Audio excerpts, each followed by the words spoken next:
여러분, 제가 이 설교를 연초부터 할까 말까 많이 망설이고 주저하였습니다. 이번 주 할까, 다음 주 할까, 또 할까 말까, 올해는 건너뛸까, 이런 생각을 참 많이 했어요. 저도 이 나이가 먹으면서 이게 옛날에 용기, 뭐 이런 것, 야성 이런 게 조금 떨어지지 않나, 이런 생각을 해봐요. 오늘 설교 제목이 뭐냐면요, 11조 꼭 해야 되는가, 진짜 해야 되는가, 안 해도 되는가, 이런 주제거든요. 안 해도 되면 또 얼마나 좋겠습니까? 아마 어떤 사람은 안 해도 된다, 이런 말씀이 또 나오기를 기대하는 사람이 있을지 모르겠습니다만은, 그러니까 제가 이제 갈등하지요. 할까 말까, 미룰까, 다음 주에 할까, 아니면 내년에 할까. 그러던 중 가락동 시절이 또 생각이 난 것입니다. 여러분 아시다시피 정말 얼마나 힘들었어요. 가락동 23평 지하에서 비가 오면 물 새고, 비가 오지 않으면 막 쥐들이 우글거리는, 그러니까 우리 배영수 장로하고 이게 쥐 잡는 게 일이었어요. 근데 우리 배영수 장로는 쥐가 오면 쥐 쫓다가 도망가 불고, 이 남자가 이렇게 겁이 많아요. 쥐를 오면 잡아야지. 근데 저는 뭘로 잡아? 연장으로 잡아야. 각기막으로 오면 탁 때리는데, 정근사님은요 손으로 잡아버려. 손으로 잡아버려. 진짜 말이야. 그냥 손으로 잡아버렸다가 그 유황쥐를 갖다가 손으로 잡아버렸어요. 자, 그런 가난한 개척교 시절에도 높고 푸른, 아주 이상적인 푸른 목회의 이상이 있었어요. 나는 목회하면서 절대로 돈 얘기를 안 하리라, 난 헌금 얘기를 안 하리라, 누구보다도 품이 있고 세련된 아주 신사풍의 목회를 하리라. 여러분, 제가 얼마나 신사적으로 생겼습니까? 제가 좀 신사적인 목회를 하려고 있는데, 그래서 저는 구역예배 때도 헌금하지 마시오, 절대로. 그리고 헌금함만 바깥에 만들어 놓고, 제가 뭐 헌금함을 돌리지 않았습니다. 하고 싶은 사람 하고, 말고 싶은 말라. 아주 목회를 품위 있게 했죠. 근데 이제 또 한편으로 생각해보면, 내가 언제 이래가지고 저 가난뱅이 성도들을 저 자발적으로 그것도 11제도 안 하고, 언제 내가 넓히고 땅을 사고 예배당을 짓고 교회가 부흥할까, 또 이런 생각을 하면 참 현실적으로 한숨이 나오고 절망적인 생각을 하지 않을 수가 없었어요. 그러던 어느 날 주님께서 저에게 성령을 통하여 감동을 주셨어요. 종아, 이대로 가면 너 절대 교회 부흥 안 한다. 그리고 교인들도 복 못 받는다. 갈수록 가난뱅이로 빠지게 될 것이다. 그 책임은 너에게 있다. 그러는 거예요. 아니, 제가 하나님 앞에 그냥 물어봤어요. 하나님, 어떻게 그런 일이 있을 수 있단 말입니까? 책임이. 아니, 야, 네가 복 받는 길을 안 가르쳐서 그러지, 니들 가정도 네 성도들도 복을 받아야 될 거 아니냐? 네 한 번이라도 복 받는 길을 가르쳐 줬느냐? 난 보면요, 우리 정근사님 대단해. 날 보면은 막 그 가락동 개척할 때도, 아니면 또 저 백암리 개척할 때도 막 신방 쫙 가가지고 이 집이 11조를 해야 복 받겠다고. 난 여러분, 그래, 저분은 몰라서 그래. 좀 우리끼리 말해서 무식해서 그러는 거예요. 무식이 담대하다고. 저는 뭘 알잖아요. 이게 인간관계일도가 체면도 알고. 근데 저분은 그런 거 없어요. 그냥 얼굴에 철판 딱 깔고 오로지 푸른 바다 나선님은 어디든지 가오리다, 그냥 막 그냥. 이게 사실은 저렇게 하면 좋아. 근데 저런 분은 목회 죽으라 해봤자 100명 이상 못 갑니다. 대중적인 목회를 못해. 아주 참 알고 만들지 모르지만. 근데 저는 또 이렇게 사람이 다 앉을 자리, 설 자리, 누울 자리 다 이렇게 깔짱 다 알잖아요, 제가. 그러니까 또 여러분 모시고 섬기는 거죠. 그런데 제가 체면을 보고 막기제 졸업한 신학생이 여러분 얼마나 신선하겠습니까? 누구보다도 신선하게 목회를 하고 싶은 거죠. 근데 제가 그런 감동을 받아서요, 책임이 너한테 있다. 야, 너는 누구를 위해서 목회하냐? 너는 도대체 네 체면 때문에 목회하느냐? 제 마음에 아주 충격이 팍 왔어요. 그래서 또 제가 여러분 얼마나 단순하게 또 생겼습니까? 제가 요즘 3.1절 쭉 이렇게 연구해 보니까 정말 이 단순한 사람들이 태극기 들고 막 그냥 거리에 나가더라고요. 제가 단순해 가지고 또 강단에 올라가서, 여러분 우리 11조 합시다 막 해버린 거예요. 제가 아주 단순무식하게. 여러분, 우리가 복 받아야 됩니다. 가난해서 헌금할 정도로 없을 정도로 우리가 힘들게 살아서 해야 되겠습니까? 힘들더라도 하나님 앞에 뿌려서 우리도 복을 받고 살아갑시다. 이 성도들이 아멘을 해준 거예요. 나 진정할 걸, 내가 그걸 못했던 거예요, 사실. 그래서 그때부터 이제 11조를 가르치고 주일성수, 성전 건축까지 가르쳤어요. 아니, 소목사답지 않게 여러분, 제가 이렇게 이제 헌금 연보 주머니도 돌리기도 하고. 그래서 그때부터 성도들이, 아니 11조를 하니까 하나님 진짜 복을 주시더라고요. 노점상에서 시장에서 장사하시는 분들이 가게를 얻게 되고 말이죠. 이분들이 11조가 많아지면서 그래서 마침내 교회가 부흥하여 세상에 그 20몇 평에서 120평으로 이사를 가게 되고요.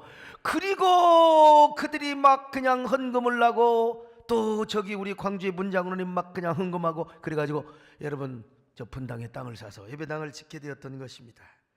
한국교회 대표 지도자이셨던 고 한경직 목사님은 11조를 제2의 복음이라고 이야기했습니다. 예수 믿어 구원받는 게 제1의 복음이라면 그분의 표현이죠. 11조는 성도들에게 복을 받는 데 있어서 제2의 복음이다. 아시다시피 여러분 6.25 때 맨손으로 왔어요. 혈을 단신으로. 그분들이 다 남대문 시장에서 지게꾼하고 말이요 도점상하고 이분들이 그냥 피같이 아주 피눈물을 흘려서 벌어서 그분들이 11조를 했어요. 다 영락교 교인들은 이북에서 온 분들이거든요. 그분들이 11조를 해서 가난한 사람들이었지만 나중에 영락교의 중직자가 되었다는 거예요. 이 한경진 목사님이 살아 생전에 하셨던 말씀인데요. 그렇습니다 여러분. 11조는 제2의 복음이지요. 그만큼 11조는 우리의 신앙생활에 있어서도 기본이 되고 그리고 축복의 기초가 되며 복을 받는 원리요 첩경이 된다는 사실입니다. 그럼에도 불구하고 이걸 내가 잘 아는데 이제 나이도 먹어갈수록 자꾸 이렇게 이런 설교하기가 쉽지가 않다니까. 옛날에는 40대 그냥 정열적으로 하는데 아니 제가 여러분 참 보면은 아이고 나도 이렇게 좀 주제를 알게 되고 말이죠. 그런데 오늘 또 다시 용기를 갖고 제가 1월 달에 못하고 이제 2월 달에 이 말씀을 전하게 됩니다. 구정으로 말하면 또 이제 다음 주가 첫 주 아닙니까 여러분. 오늘 본문은 이렇게 시작됩니다. 하나님이 이스라엘을 책망하는 말씀으로 시작해요. 야 니들이 왜 내 규례를 안 지켜 왜 나를 떠났냔 말이야. 왜 나를 떠났어? 내게로 돌아와. 이스라엘 백성들이 물어요. 하나님은 우리가 언제 하나님을 떠났습니까? 규례 때마다 절기 때마다 하나님의 성전에 가서 제사를 드렸는데요. 그러자 하나님이 말씀하십니다. 너희들이 나를 떠났을 뿐만 아니라 니들은 도둑놈들이야. 니들은 내 거 떼먹었잖아. 도둑질했잖아. 그러자 이스라엘 백성들이 반문을 해요. 하나님 우리가 언제 하나님 것을 도둑질했단 말입니까? 야 니들 형식적으로 와서 번제는 드리고 다른 제사는 드리지만 니들 11조를 떼먹었잖아. 헌물을 떼먹었잖아. 그것이 나를 떠나는 것이요 니들이 바로 내 것을 도둑질할 것이다. 그러니까 이런 그 측면에서 보면은 하나님 앞에 해야 될 걸 안 하면 도둑질하는 거나 마찬가지인 것 같아요. 그래 이제부터 11조를 드리라. 내가 하늘 문을 열고 너희들에게 싸울 것이 없도록 내가 복을 주리라. 할렐루야. 여러분 귀 있는 자는 깨달으시기를 바랍니다. 여러분들이 11조를 하되 옥합을 깨뜨리는 마음으로 여러분 드리시기를 바랍니다. 오늘 여러분 11조 가져오신 분들 그냥 드리는 게 아니라 여러분들이요 참 마리아가 향유를 뿌리고 옥합을 깨뜨린 것처럼 그런 마음으로 드려야 돼요. 오늘 여러분들이 다 그런 향유를 드리시기를 축원합니다. 옥합을 바치시기를 바랍니다. 그런 주인공이 되시기를 주의 이름으로 축원합니다. 아멘. 내게 있는 향유 옥합 주께 가져와 그번 위에 입 맞추게 드립니다. 나를 위해 험한 산길 오르신 그리하다 그 신사 나를 위해 오신 주님 나를 위해 험한 산길 오르신 그분 머리마다 그 신사 새겨놓은 그런데 중요한 이슈가 하나 있어요. 그것은 오늘날 신약 시대에도 과연 11조를 해야 되는가? 그건 구약의 율법 때 하는 거지. 아니 십자가에서 다 율법을 완성했는데 요즘 무슨 11조를. 그건 율법의 산물이다. 과연 지금도 해야 하는가? 진짜 해야 되는가? 꼭 해야 되는가? 이게 오늘 설교의 주제입니다. 어떤 일부 학자들은 11조는 구약의 율법의 제도의 산물이기 때문에 11조 안 해도 된다. 왜? 예수님께서 십자가에서 모든 율법을 다 성취하고 완성해 주셨다는 겁니다 여러분. 그러니까 복음 시대에는 11조를 율법적으로 안 해도 된다 이렇게 주장을 하는 분이 있어요. 물론 율법과 복음과의 관계를 대립적인 관계로만 보면 그런 주장을 할 수 있습니다. 이런 사람은 율법과 복음과의 관계를 불연속성의 원리, 불연속성 하니까 뭐 1부 2부 때 좀 어렵다고 하는데 이 연속이 아니라는 거예요. 그러니까 이 율법과 복음은 다 끊어져 버렸다. 예수님의 십자가로 다 분리가 되고 완성이 돼 버렸다. 그러니까 안 지켜도 된다. 이걸 불연속성의 원리라고 하는 거죠. 그래서 율법 시대가 끝나고 복음 시대가 되었기 때문에 11조를 할 필요가 없다는 것입니다. 그러나 여러분, 율법과 복음과의 관계를 대립적이고 불연속성으로만 봐서는 안 된다는 걸 말씀드리는 겁니다. 제가 지금 정말 구원사의 신학을 제대로 알고 기독론의 신학을 제대로 아는 사람이라면 율법과 복음과의 관계를 연속성의 원리로도 이해를 하는 거예요. 연속성, 연결이 되는 거죠. 그러므로 율법과 복음과의 관계를 끊어서 보면 안 된다는 것입니다. 끊어서 보니까 율법과 복음과의 관계를 불연속성의 원리로 보는 거예요. 그러나 율법과 복음과의 관계는 절대로 끊을래야 끊을 수가 없어요. 불연속성의 어떤 그 관계도 있다는 것을 아셔야 돼요. 분명히 관계가 있고 연속성의 원리가 있다는 것입니다. 이유인즉 여러분, 아무리 예수님의 십자가로 그 율법을 완성했다 할지라도 그 율법의 교훈과 정신은 여전히 남아있기 때문에 그렇습니다. 아무리 구약에서 말하는 의식법이나 국가법 등이 예수 그리스도 안에서 성취되었다 할지라도 그 교훈과 정신은 신약에 여전히 남아있다는 겁니다. 그럼 구약이 무슨 필요가 있어요 우리에게? 그러니까 율법과 복음과의 관계는 불연속성의 관계가 있으면서도 불연속성이 없다는 게 아니요, 의식법과 도덕법을 주님이 다 이루었어요. 그러니까 우리가 그걸 가령 뭐 우리가 지금 대한민국에 사는 거지 이스라엘의 신정국가에 사는 건 아니잖아. 그러니까 그런 면에서는 끊어졌지. 그런 면에서는 끊어졌어. 그러나 복음과 율법과의 관계, 적어도 우리가 그리스도인 하나님의 거룩한 신정교회 안에 살아가는 성도들에게 있어서는 불연속성도 있지만은 그러나 여전히 연속성의 관계가 있다는 거예요. 여기까지 깨달아지시면 아멘 하시기를 바랍니다. 우리 성도들은 어쩜 이렇게요 참 이해를 잘하는지 몰라. 그리고 마음이 좋아서 이해가 안 돼도 아멘을 해주는 거예요. 특별히 여러분, 우리 개혁주의 신학에서는 율법과 복음과의 관계를 불연속성의 어떤 그 원리, 그것도 그런 측면도 우리가 당연히 우리가 바라보고 인정하지요. 그러나 연속성의 원리에 더 방점을 둔다는 걸 알아야 돼요. 그러므로 아무리 구약의 제사법과 시민법이 예수 그리스도의 십자가로 완성이 됐다 할지라도 본래 율법이 의미하고 있었던 그 교훈과 정신은 여전히 남아있다는 것 다시 강조합니다. 모형학에서도 마찬가지입니다. 주로 구약의 율법은요 모형적이고 예표적인 경우가 많습니다. 근데 신약이 와서 실형으로 다 완성됐거든요. 실형으로 다 성취가 되었습니다, 여러분. 그래서 기독론적인 측면에서만 보면 오늘의 교회당을 성전이라고 하면 안 됩니다. 이게 사실 무식해서 성전이라고 하는 거죠. 이 돌과 나무로 지은 성전 시대는 종식이 되고 예수 그리스도가 십자가를 통하여 당신의 몸된 교회를 씌웠어. 그러니까 교회의 당, 예배의 당, 이게 기독론 신학에서 볼 때는 이게 맞는 얘기예요. 그러나 여전히 모형학에서도 남아있는 부분이 있단 말이에요. 모형학에서도 남아있는 부분이 있어요. 아무리 모형이 실형으로 성취되었다 할지라도 그 모형에서 말한 어떤 의미나 정신, 교훈, 그리고 그 기능이 일부분 남아있어요. 일부분이 남아있어요. 그런 의미로 본다면 오늘날 교회당을 이 측면에서는 뭐라고 하느냐, 성전이라고 또 할 수 있는 거예요. 구약의 성전 기능은 기독론적인 의미에서만 제외하고, 다시 말하면 제사장에 가서 피 뿌리고 짐승 잡아서 제사 드리고 그건 예수님이 다 완성했어요. 이제는 우리는 영과 진리 안에서 예배를 드린단 말이죠. 그러니까 그런 면에서는 우리는 구약의 성전은 다 끝났어요. 그냥 성전으로 부르면 안 돼요. 근데 여전히 여러분, 교회가요, 교회가 뭐 하는 겁니까? 콘서트 하는 것입니까? 언제나 예배 드리지요, 말씀 전하지요, 찬양하지요, 그리고 또 뭡니까? 기도하는 것이지요, 주님의 몸으로 존재하죠. 그런 기능이 여전히 지금 교회 안에 있단 말이죠. 그런 의미에서 보면은 오늘의 교회당은 뭐냐? 성전의 기능이 있어요. 이해되세요?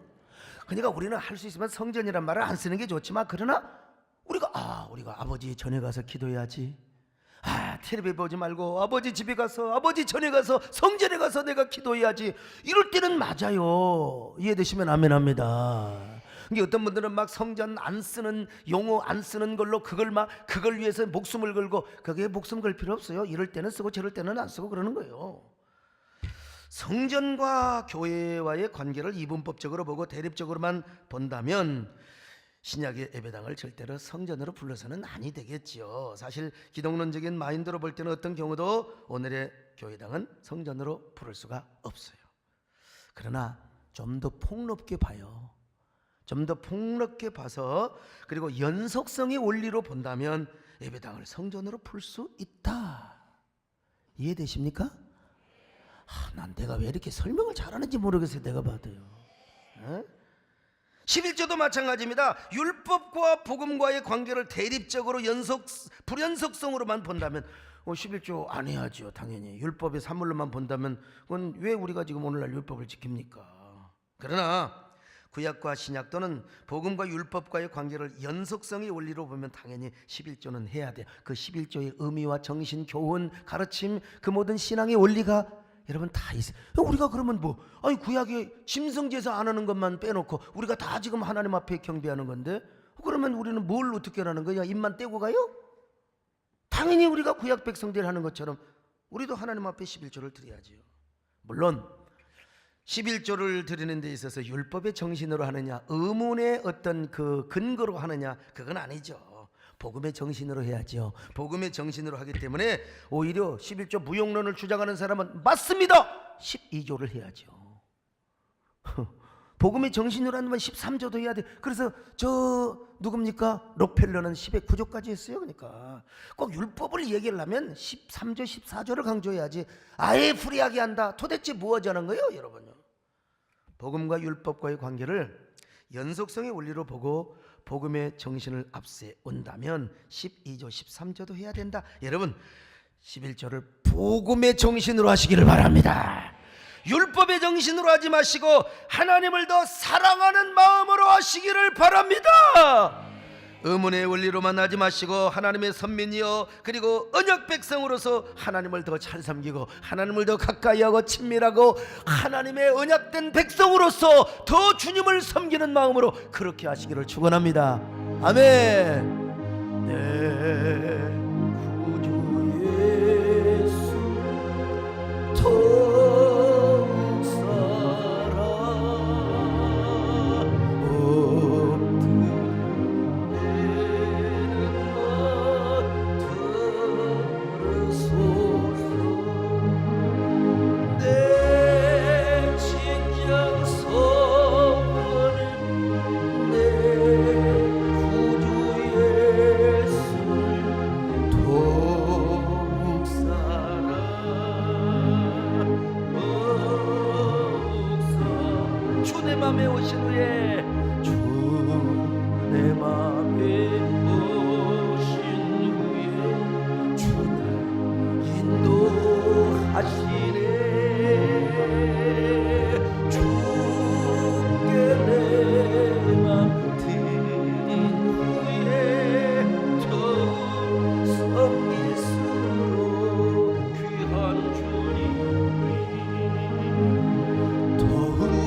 누가 하자 안 하느냐 그게 중요한 게 아니라 내가 주님 만나서 주님 사랑하고 더 섬길수록 귀한 주님이면 누가 자시고 말할 거 없어. 내가 믿음으로 하는 겁니다, 여러분요. 근데 이런 걸 모르는 사람은 자꾸 이게 자기 논리, 억지 논리를 자꾸 대입을 시키는 겁니다. 제가 볼 때는요, 11조 안 하고 싶은 사람들의 억지 논리가 아닌가 싶어요. 아니면 교회를 그냥 자꾸 흘러내리고 해야 되는데 뭐 그런 명분이 없어서 그런 걸로 이렇게 하는지 나는 모르겠어요. 아무튼 이 11조를 율법과 복음과의 관계로 논쟁을 끌어들일 필요가 없다고 봅니다. 여러분, 뭐 율법을 가지고 뭐 11조를 해야 되느니 안 하느니 복음 시대니, 여러분 11조는요 율법 이전에 존재했어요. 이걸 아셔야 돼요. 아브라함이 11조 했는데 여러분 모세 율법에 의해서 하는 겁니까? 모세 율법 이전에 아브라함은 11조를 했습니다. 어떻게, 누구에게 어떻게 했습니까? 멜기세덱에게. 저 그돌레멜 전쟁, 그돌레멜 연합군과 전쟁을 해서 이겨가지고, 이거 이길 수 없는 전쟁이거든요. 이겨가지고 지극히 높으신 제사장을 만나서 전쟁에서 소득한 11조를 드린 거예요. 자, 창세기 14장 20절입니다. 시작. 너희 대적을 내 손에 붙이신 지극히 높이신 하나님을 찬송할지로다 하매 아브라함이 그 얻은 것에서 10분의 1을 멜기세덱에게 주었더라. 자, 아브라함이 어떤 의미로 드린 줄 아십니까? 이것은 한마디로 하나님의 통치 개념의 차원에서 11조를 드리는 거예요. 통치 개념. 이거 잘 알아두세요. 고대 근동의 전쟁은 하늘의 전쟁의 복사판이라고 생각을 했습니다. 그러니까 아브라함이 그돌라오멜과 전쟁을 하는데 하늘의 신들이 먼저 싸운다고 생각했어요. 자기가 섬기는 신이 하늘에서 먼저 싸워. 그 결과에 따라서 전쟁의 승부가 나타난다는 거예요. 그러니까 아브라함은 여호와 하나님을 섬기죠. 그리고 저 그돌라오멜 왕은 누구를 섬기느냐? 저 달신 계통의 라가마르라고 하는 여신을 섬겼습니다. 둘이 싸웠죠. 누가 이겨요? 이거 말도 안 되는 소리지만 고대 근동 사람들이 그렇게 생각했다니까요. 말도 안 돼. 여호와 하나님께서 박살을 내버렸죠. 여러분요, 이집트 전쟁에 저 십계명 이 출애굽기를 보면은 여러분 뭐라고 말합니까? 우리 하나님께서 애굽의 신들을 꾸짖어 벌하여 주셨어. 할렐루야. 꾸짖어 벌하여 주셨어. 그래서 아브라함이 이겼습니다. 이것은 여호와 하나님이 달신 계통의 라가마르라고 하는 여신을 벌하시고 무찌르셨다는 것이죠. 그래서 아브라함은 정말 하나님을 왕으로 모시고 이제 하나님이 나의 통치자가 되시고 하나님이 나의 진정한 왕이 되십니다. 그런 의미에서 멜기세덱에게 여러분 11조를 드렸다는 거예요. 그러니까 율법이 있기 전부터 아브라함은 11조를 드린 거예요. 어떤 믿음으로? 하나님을 통치자로 여기는 통치 개념의 믿음으로 드린 것입니다. 야곱도 마찬가지죠. 야곱이 얼마나 형 에서의 장자권을 뺏으려고 참 이게 아주 윤리도덕적으로 문제가 있는데, 근데 여러분 하나님은 뭘 받느냐? 그 윤리도덕을 보는 게 아니라 하나님 나라의 기업, 하나님의 그 거룩한 기업을 내가 차지하려고 하는 그 열망과 욕심을 보신 거예요. 나중에 하나님 계산은 하셨지만 나중에 다 뺏기고 나서 에서가 그때서 정신이 드는 거예요. 남이 복 받고 축복 뺏긴 다음에 사기당한 다음에 정신 차리지 마시고 여러분들은 먼저 야곱이 되셔서 하나님 나라의 기업이 나를 통하여 이어지게 하여 주시옵소서. 이런 욕심 있는 성도가 되시기를 축원합니다. 그래서 에서가 이제 칼을 갈아가지고 이제 야곱이 이놈의 새끼 나 쳐 죽일 거야. 막 에서가 그냥, 여러분 아들 죽으면 안 되잖아요. 그래서 야곱의 부모 이삭과 리브가가 야곱을 피신을 시킵니다. 그래서 야곱은 형 에서의 낯을 피하여 메소포타미아 밧다나람까지 막 달려가요. 도망갑니다. 방랑자가 되어가지고 말이죠. 근데 루스라고 하는 곳에서 밤을 맞습니다. 거기서 돌베개를 베고 잠을 자요. 잠자는 것도 참 하나님 은혜지요. 그때 불면증에 걸리면 참 오늘 또 여호와께서 사랑하시는 자에게 잠을 주시는 데다. 이 설교 시간에 자는 사람 얼마나 마음이 편하면 그러겠습니까? 뭐 괜찮아요 그냥. 이 야곱이가 다 잠을 자죠. 사실 늑대 소리도 늑대 소리 그래. 잠을 자는데 그날 밤 하늘 보좌에서 자기 머리맡까지 사닥다리가 쫙 연결되어, 이 원리로 말하면은 이 계단이죠. 돌계단이 쫙 그냥 이 연결이 되는데 하늘에 사자가 오르락 내리락 하면서 맨 위에 사닥다리 계단 위에서 거기는 고대 근동으로 보면 이제 제단이 있어. 제단. 거기서 야곱이를 향하여 이렇게 말씀합니다. 야곱아, 나는 너의 조부 아브라함의 하나님이여 너의 아버지 이삭의 하나님이다. 내가 너 누워있는 땅을 반드시 너에게 주리라. 너의 후손에게 주리라. 그리고 너로 말미암아 너의 후손으로 말미암아 반드시 세계 만민이 복을 받게 하리라. 그리고 너는 거부가 되어 이 땅에 돌아오게 될 텐데 내가 이 모든 것을 이루기까지 너를 떠나지도 아니하며 너를 버리지도 아니하리라. 반드시 내가 너에게 복을 주실 것이다. 할렐루야. 그러자 야곱은 잠에서 퍼뜩 깨어가지고 이렇게 고백을, 여기가 하나님의 전이었구나. 세상에 하나님이 나를 떠나지 않고 나와 함께 하셨구나. 야, 이곳이 어디야? 베델이야. 하늘문이 열린 곳이야. 그러면서 베델에서 하나님께 제단을 쌓고 서원합니다. 하나님, 나 평생 주님을 왕으로 모시겠습니다. 나 주님을 나의 통치자로 섬기고 살아가겠습니다. 그리고 제가 정말로 하나님의 말씀대로 성공하여 이곳에 온다면 제가 반드시 10분의 1을 하나님께 드리겠습니다. 여기서 11조가 나와요. 자, 창세기 28장 20절로 22절입니다. 같이 봅니다. 시작. 야곱이 서원하여 이르되 하나님이 나와 함께 계셔서 내가 가는 이 길에서 나를 지키시고 먹을 떡과 입을 옷을 주시어 내가 평안히 아버지 집으로 돌아가게 하시오면 여호와께서 나의 하나님이 되실 것이요 내가 기둥으로 세운 이 돌이 하나님의 집이 될 것이요 하나님께서 내게 주신 모든 것에서 10분의 1을 내가 반드시 하나님께 드리겠나이다 하였더라. 여기서도 11조가 나와요. 왜 합니까? 하나님의 통치 개념입니다. 통치 개념. 하나님은 나의 왕이고 나의 사령관이요 나의 통치자라 이 말이요. 그러니까 나는 하나님 앞에 10분의 1을 드리겠다는 것입니다. 오늘도 마찬가지예요. 무슨 여러 소리를 끊었어요. 하나님이 나의 통치자고 나는 그분의 통치 아래 살아간다면 그것을 뭘로 표시하는 겁니까? 물질로는 10분의 1로 표시하는 거예요. 율법 논리 자꾸 하지 말고 그냥 통치 논리로 여러분 우리가 드리는 것입니다. 주여, 이제부터 저는 하나님을 나의 왕으로 모시겠습니다. 진정한 통치자로 섬기겠습니다. 그런 여러분 되시기를 축원합니다. 왕이신 나의 하나님, 내가 주를 높이고 영원히 주의 송축하리이다.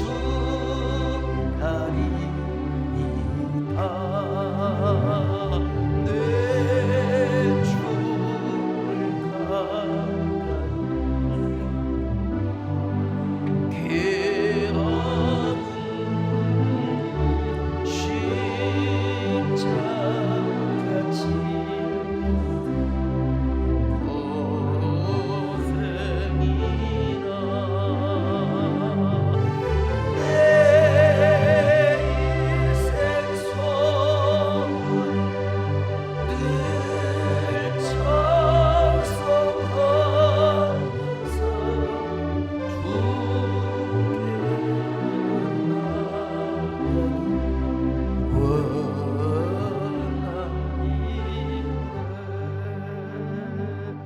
그러므로 율법이 있기 전에도 믿음의 족장들은 11조를 드렸다는 거 아셔야 되고요.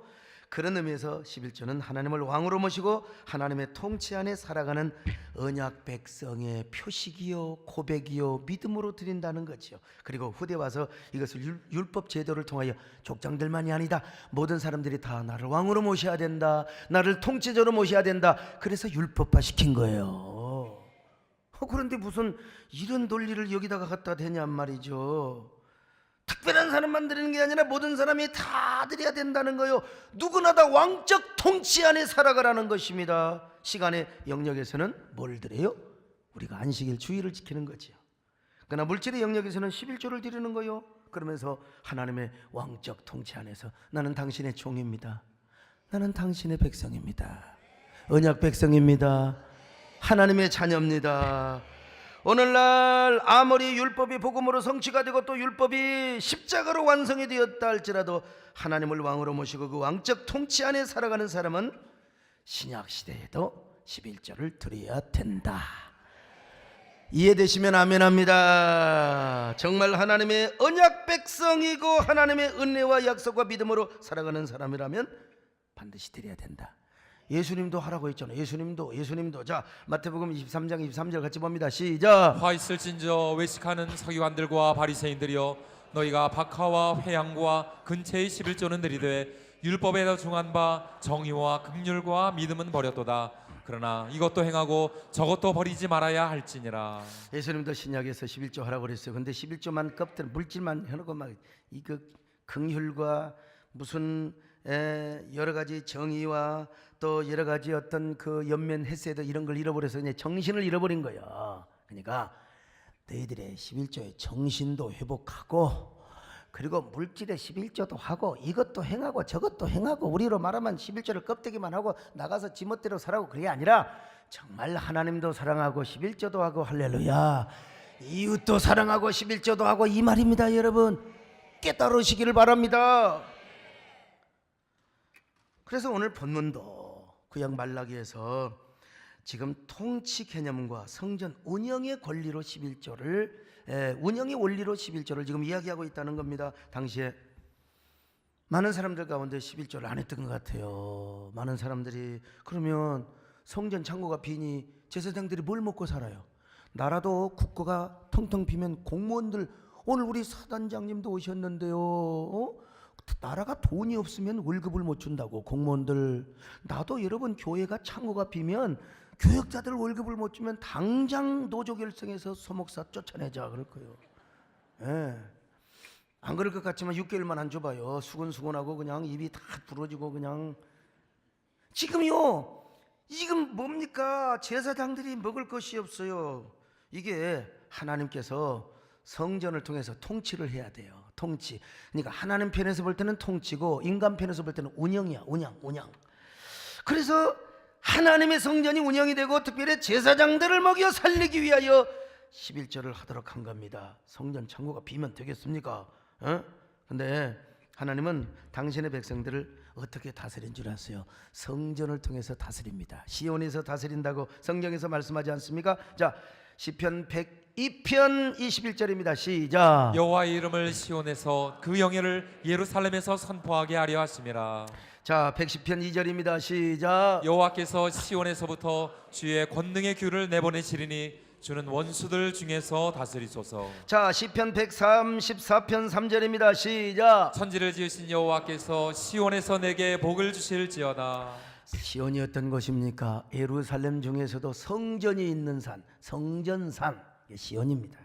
그러니까 시온에서 하나님이 다스린다는 말은 무슨 말입니까? 성전을 통하여 다스린다. 성전을 통하여 이스라엘을 통치하신다는 거요. 시온에서. 그래서 당신이 성전을 통하여 다스리려면 제사장이 있어야 될 거 아니겠어요? 하나님 제사장을 먹여 살려야 될 거 아닙니까? 그게 운영이죠. 근데 이게 11조를 안 하니까 이 제사장들이 이게 안 돼요. 이게 하나님 체면이 말이 아니요. 그래서 하나님께서 야 11조를 해라. 나도 성전을 운영해. 내가 니들 복 줬으면 니들이 해야 될 거 아니냐. 그런 이야기입니다, 여러분. 자, 그러니까 운영의 원리로 보더라도, 그리고 하나님의 통치의 개념으로 보더라도 구약에서나 신약에서나 아예 교회가 없으면 몰라도, 여러분 우리 교회는 국가에서 보조를 받지 않습니다. 저 독일 같은 경우는 목사가 공무원이에요. 국가에서 다 교회 운영비 다 줘요. 당연히 세금 내고. 근데 우리는 사실은 지금 국가에서 한 푼도 보조받지 않습니다. 여러분들이 헌금으로 운영이 되는 거예요. 그래서 헌금으로 운영이 되는데 또 세금 내라니까 종교인이라고 국민이니까 또 내야 되는 거죠. 근데 어떤 사람들은 또 뭐 교회도 내야 된다고. 그건 말도 안 되는 거예요 지금.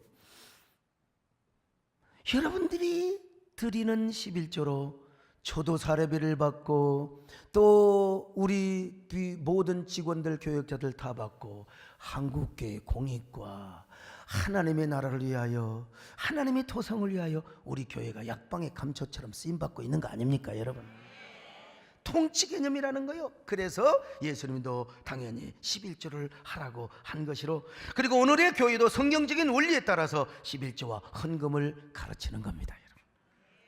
그리고 이런 성도들의 헌금을 통해서 교회가 운영이 되고, 그리고 우리 한국교회 생태계를 지키고 한국교회를 섬기고 있단 말입니다. 자, 이것을 인간적인 차원에서 볼 때는 아까도 말씀드린 대로 교회 운영과 선한 사역이고, 하나님 편에서 볼 때는 교회를 통하여 당신의 통치를 이루어가는 것입니다 여러분. 그리고 그래서 교회를 통하여 뭡니까? 만물을 충만케 하는 자의 충만이라고 에베소 1장 23절에서 말씀하고 있지 않습니까? 여러분, 개혁신학에 꽃을 피웠던 청교도인들도 언약도인들도 주일 성수를 잘하고 11조를 잘했다는 거 여러분 아십니까? 근데 왜 개혁신학을 공부하고 왜 어떻게 청교도를 아는 사람들이 왜 요즘 가끔 삐딱한 소리를 하는지, 이거 여러분 우리가 너무나 편해서 그런 것 같아요. 바로 이런 원리에서 오늘 본문에서도 하나님께서는 11조를 잘하라고 명령하고 있습니다. 11조 안 하면 난 도둑놈이라고는 안 하겠어요. 도둑님이라고 하겠어요. 도둑님 되지 마시고요. 그리고 11조 하는 자에게 어떤 복을 주시느냐, 다음과 같은 복을 주신대요. 첫째로 하늘문을 활짝 열어주신다. 여러분에게 하늘문이 열리시기를 바랍니다. 말라기 3장 10절입니다. 시작. 내가 하늘문을 열고 너희에게 복을 쌓을 것이 없도록 붙지 아니하나 보라. 우리가 온전한 11조를 하기만 하면 하나님이 하늘문을 열어주신대요. 야, 내가 진짜 너한테 복 주나 안 주나 한번 시험 한번 해봐라. 얼마나 하나님 자존심 상하면 그러겠습니까? 여러분, 노력한다고 되는 게 아니요. 하늘문이 열려야, 하늘문이 열려야. 난 진짜 우리 교회 하늘문이 열린 것 같아요. 그리고 여러분 보세요. 제가 뭐 잘한 게 아니라 지금 뭐 내가 뭐 잘났어요. 내가 뭘 잘합니까 사실. 근데 하나님이 기도하면, 신방 가서 기도하면, 어떨 때는 피곤해 갖고 내가 좀 영빨이 떨어진 것 같은데 그래도 기도하면 기도하는 대로 하나님이 응답하시는 걸 봐요. 입맛으로 복귀하는 거예요. 누구도 누릴 수 없는 행복이 여기 있다니까요. 하늘문이 열어진 자에게는 이런 은혜가 있습니다. 할렐루야. 두 번째, 토지의 소산에서 메뚜기를 금해 주신다는 거요. 말라기 3장 11절 시작. 만군의 여호와가 이르노라. 내가 너희를 위하여 메뚜기를 금하여 너희 토지 소산을 먹어 없애지 못하게 하며. 요 메뚜기 요 놈의 새끼들 말이야, 와서 나락 다 갉아먹었어요. 우리는 농사 안 짓지만 옛날 성경 황충이라고 그래. 황충. 요것이 도심 사회를 살아가는 우리에게요, 몸에 기생을 하면 암이 생기는 거예요. 종양이 생기고 백혈병이 생기고 말이죠.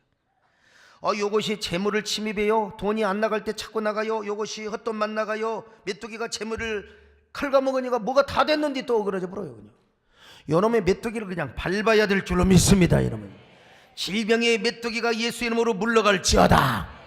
요놈의 불치병도 떠나버릴지어다. 암병이 왔다가도 에라이 재수없어 도망가 버리시기를 축원합니다. 메뚜기요, 하늘문을 열어놓으면 메뚜기가 다 도망가요. 에이, 이제 도망가 버려. 세 번째, 기한전에 떨어지지 않게 해주신다는 겁니다. 말라기 3장 11절 시작. 너희 밭에 포도나무 열매가 기한전에 떨어지지 않게 하리니. 기한전에 떨어지면 어떡합니까? 여러분, 여기 소목사가 목회 전성기, 사역의 전성기도 보지 못하고 죽어버리면 우리 정건 사람이 아마 제일 아마 억울해 죽을 거예요. 여러분, 우리 농부들이 열심히 포도 농사 짓고 열심히 과일 농사 지었는데 이것이 태풍 불어서 그냥 따기도 전에 다 떨어져 버려. 얼마나 가슴 아프겠습니까? 얼마나 가슴 아파요. 얼마나 가슴 아파. 참. 우리 인생살이에 기한전에 떨어지는 일이 없기를 바랍니다. 도심사회에 사는 우리 인생살이에 있어서도 기한전에 떨어지면 안 됩니다. 여러분 다 오래 사시기를 축원합니다. 인생의 전성기를 다 누리시기를 바랍니다. 골든타임을 누리시기를 바랍니다. 마지막 네 번째로, 우리의 기업이 아름다워지고 사람들로부터 복받았다는 찬사를 받게 된다는 것입니다. 야, 아무개 복받았어. 아무개 복받았어. 우리 송대관 집사님이 좀 가운데 앉으시죠. 옆에 계시니까 야, 복받았다.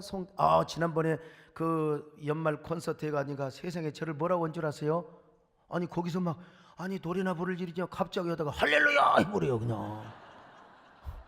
그래서 이 관중들이 뭐라고 할까 했더니 다 그냥 거기 뭐 송대관 좋아하는 사람만 보이니까, 매니저만 보이니까, 제가 들어가니까 나를 저분이, 그러니까 나를 보니까 뭐 저 새끼가 대단한 줄 알았는데 쬐끄는 놈이 들어오잖아. 내 제2의 2의 인생을 살게 한 사람이라고. 그래서 요즘 송대관 우리 집사님 예수 믿어서 회개하고 돌아와서 복 받았다고. 할렐루야. 예.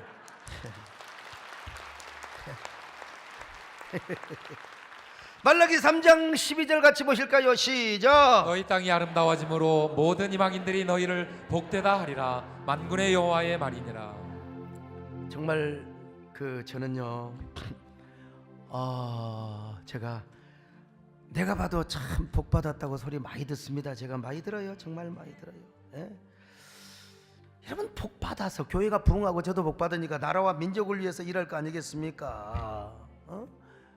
제가 복 받으니까 나라와 민족을 위해서 오늘 또 우리 사단장님이 오셨는데 우리 의자 하나 갈아줬다고 의자 좀 갈아줬다고 세상에 이게 이렇게 오셨는지 이제 어디 교회 하나 또 지어야 될 것 같아요. 아무튼간에 우리 이진영 사단장님 딱 그냥 제가 사관학교 저 떨어진 거 아시죠? 우리 사단장님이 제 군번호를 갖고 왔어요. 군번호를. 근데 제가 사실 여러분 방해 출신이라는 거 아시잖아요.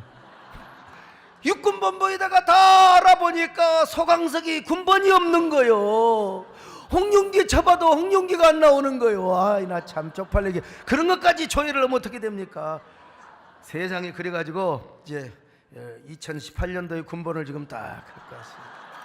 참 제가 이렇게 가져왔어요. 여러분 제가 이렇게 나 이거 너무너무 감격하는 거예요. 내가 이게 한 번도 가져본 적이 없는데요. 이거 복 받은 이가 이게 갖고 온 거예요. 의자 했다고 의자 교회 의자가 그냥 잘못하면 짜그라지는데 좋은 거 했다고 그냥 감사가 이렇게 오신 거예요. 소강석 2018 000001이요. 네, 제 복 받으니까 참전 용사들도 초청을 하고 말이죠. 그리고 거기 다큐까지 해가지고 많은 사람들에게 정신개조를 하고 또 과거에 어려웠던 때를 기억하게 하고 말이죠. 그 한번 영상 안 나오나 여러분? 전쟁과 기억책을 우리가 여러 번 만들었다는 거 아니겠습니까 여러분? 참. 그런데요, 저 장진호 전투가 승리를 하고 흥남 철수작전을 감행을 해서 승리를 했기 때문에 사실은 오늘 우리 문재인 대통령도 계시는 거예요. 메르데스 빅토리오 여러분, 이게 문재인 대통령 어머니 아버지가 타고 오셔갖고 문재인 대통령을 다 부산에서 낳은 거예요. 참 내가 이런 다큐도 만들었는데요, 그 배를 타고 오신 우리 미국의 원동혁 장로님이 우리 교회를 지금 방문하셨습니다. 저기 원동혁 장로님이요. 할렐루야. 네. 원동혁 장로님이 그때 메르디스 빅토리오를 타고 오신 나이가 8살이시라는 8살. 제가 그 레인 빅토리오는 타봤거든요. 아이고 진짜 마음대로 나 엄마 떡 사러 갈래 그 나이입니다 여러분. 14,000명이 그 배를 탔어요. 제일 큰 배입니다.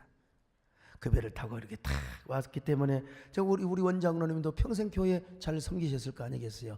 여러분 저도 복을 받으니까 저도 집에서 예수 믿는다고 집에 홀로 나와서 진짜 거지같이 신학생활하고 있지만 여러분 나라와 민족에 여러분 보세요. 이게 뭔 줄 아십니까? 평창 동계올림픽 배지입니다. 근데 일부러 이거 차고 지금요, 대한민국 저 평창 동계올림픽이야말로 설국 열차를 띄우는 행진이요, 평화의 열차요, 통일의 열차가 되게 하여 주시옵소서.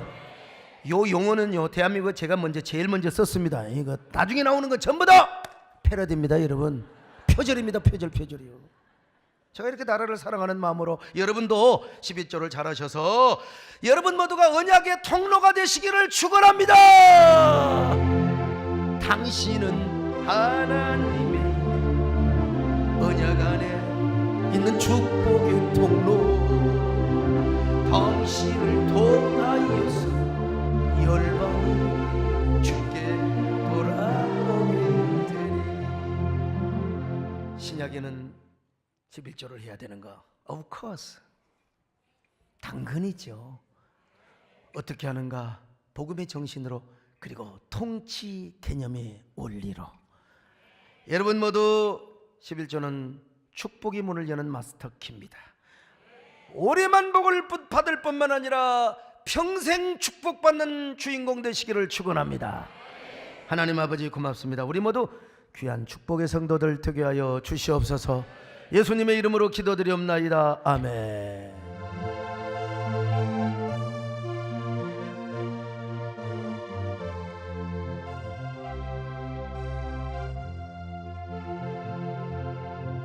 주님 것은 내 것이라고 고집하며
말씀 듣기만 하